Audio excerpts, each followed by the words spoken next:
이 아침 우리에게 주시는 말씀입니다. 이사야서 43장 1절 말씀 읽어드립니다. 너는 두려워하지 말라. 내가 너를 구속하였고 너를 지명하여 불렀나니 너는 내 것이라. 아멘. 어제 아침 가정을 통하여 주셨던 은혜 함께 나누었습니다. 결혼과 함께 또 저에게 큰 하나님의 은혜가 됐던 것들 이어서 좀 더 말씀을 드리려고 합니다.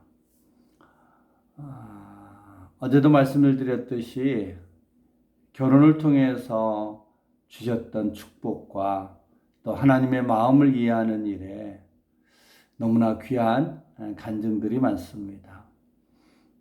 그것만 갖고도 한 달을 해야 될지 모르겠는데 그래도 두 아들에 대하여 하나님께서 주셨던 은혜 중에 하나씩은 함께 나누어 보려고 합니다. 먼저는 저희 큰아들 태영이를 낳고 2달쯤 됐을 때 소아과를 방문했는데 청진기를 대고 아이를 살피던 의사가 저희를 향하여 아이 심장에 구멍이 있는 거 아시죠? 물으셨습니다. 사실 저희는 알지 못했었고요. 그 이야기를 듣고 바로 세브란스에 예약해서 진료를 받았더니 이제 2달 된 아이의 심장에 5mm 정도의 구멍이 있다는 그러한 소견이었습니다. 그로 인하여서 심장이 제대로 뛰지 못하고 역류 현상이 일어난다는 것입니다. 그런데 그 작은 심장의 5mm의 구멍은 꽤 컸을 것이고 또 그 점막이 너무 여리기 때문에 수술할 수 없고 생명의 위급함이 있으면 수술을 해야겠으나 아이가 좀 더 성장해서 그 판막에 조금 더 힘을 얻게 되면 그때 수술을 하는 것이 일반적이라고 알려줬습니다.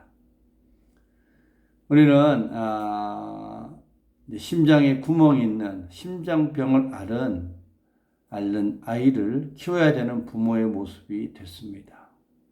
그리고 실제로 그 심장에 증상들이 나타나기 시작했습니다.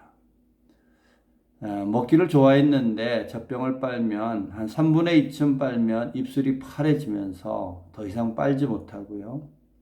잠을 깊게 자지 못하는 것입니다. 그러다 보니 한 새벽 4시쯤이면 꼭 깨서 우는 것입니다.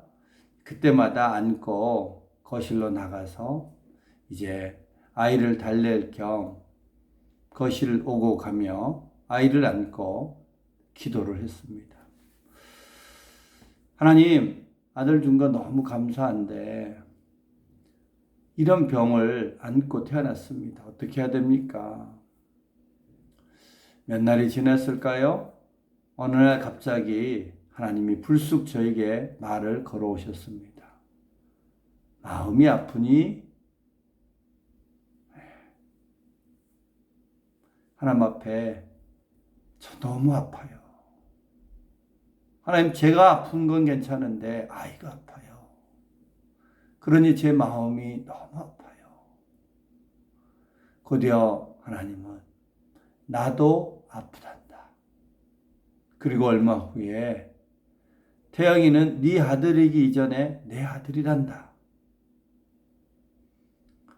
하나님이 그 주셨던 두 마디는 나도 아프단다. 내 아들이기 전에 내 아들이란다.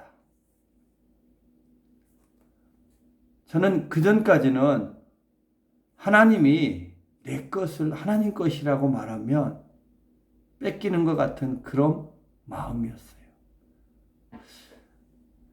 내 건 내 거고 내 것의 11조는 하나님 앞에 한 톨의 어김없이 드리니 그건 하나님 것 맞아요. 그런데 나머지는 내 거잖아요. 이런 마음이 저에게 있었습니다. 그런데 그 새벽에 나도 마음이 아프다. 내 아들이기 전에 내 아들이란다. 하나님이 제 아들을 빼앗아 가는 게 아니라 하나님 아들이라고 말씀하시는데 말할 수 없는 감격과 희망과 제 어깨에 들려졌던 그 무거운 짐이 한순간에 사라지는 감격을 느꼈습니다. 그날로부터 저는 태영이의 심장병을 고쳐달라고 기도하지 않았습니다.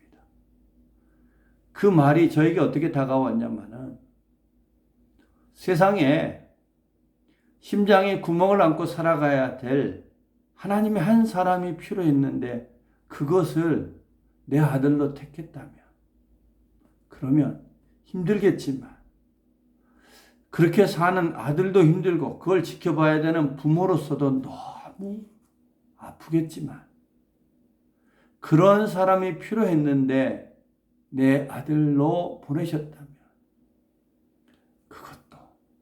그것도 나보다 더 아파하시는 하나님, 내 아들이라고 말할 때 내가 느끼는 이 마음 하나님도 더 느낄 터인데 하나님 아들이라는데 그러면 됐지.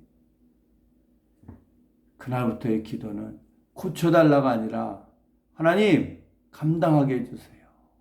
감당할 능력을 갖게 해주세요. 기도했습니다. 그러나 하나님은 우리의 믿음을 보기 위함이었던 건지 시간이 지나며 태영이의 심장의 구멍은 자연스럽게 메꿔졌고 8살쯤에 완치 판정을 받았습니다.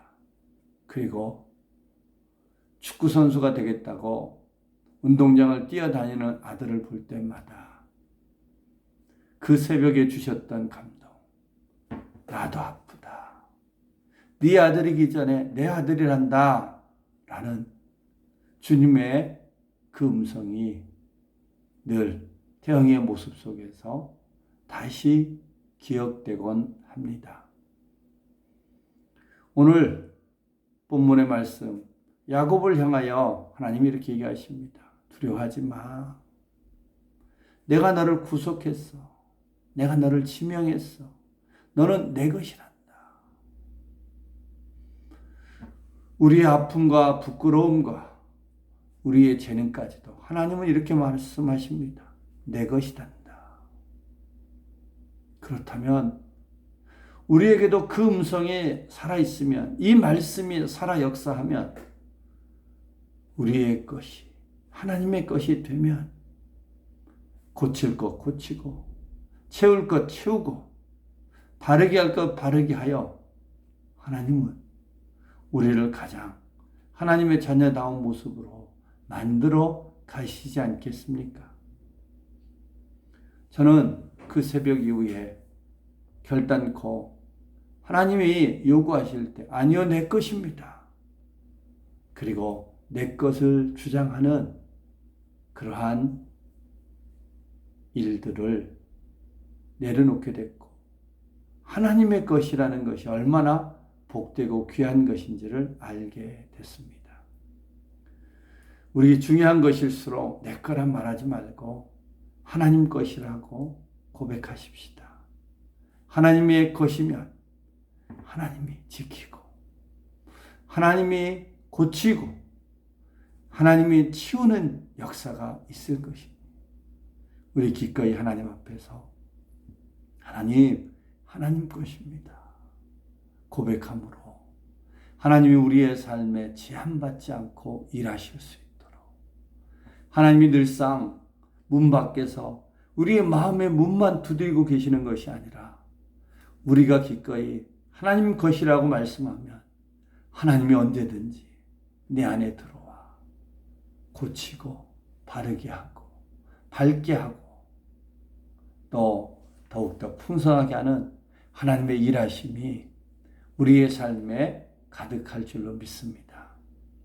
그러기에 부끄러울수록 연약함일수록 아픈 것일수록 숨기고 덮으려 하지 말고 우리 하나님 앞에 가지고 나아가 하나님 이것도 하나님의 것입니다. 하나님, 제가 하나님의 것이니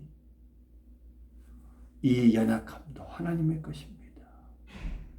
이 아픔도 하나님의 것입니다. 주님 손 위에 내어 맡기는 우리의 심령들, 우리의 삶의 여정들이 다 되시면 좋겠습니다.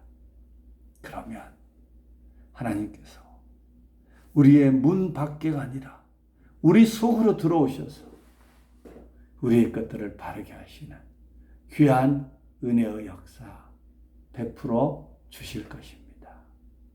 기도하겠습니다.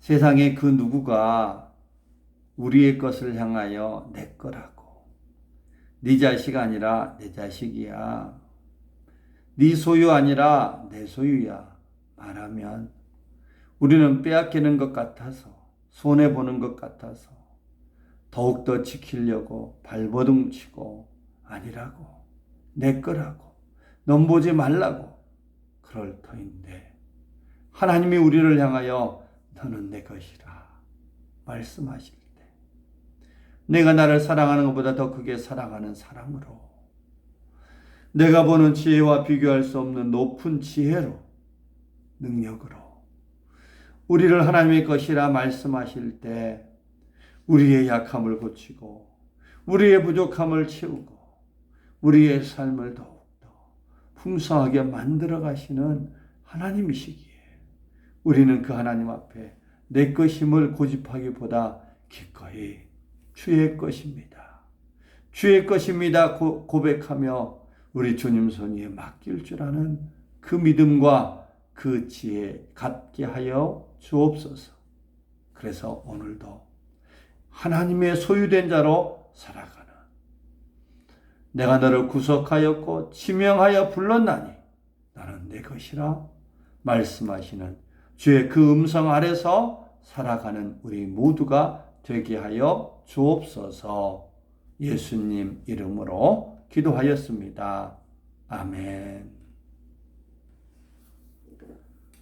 이 아침 주님의 것이라고 고백해 보십시다. 가정도, 소중한 그것도 내 것이야. 아무도 틈탈 수 없도록 내 것으로 내가 꼭 지키겠다. 이게 아니라 주의 것입니다라고 할 때 주님이 지키시는 은혜 베푸실 줄로 믿습니다. 함께 기도하겠습니다.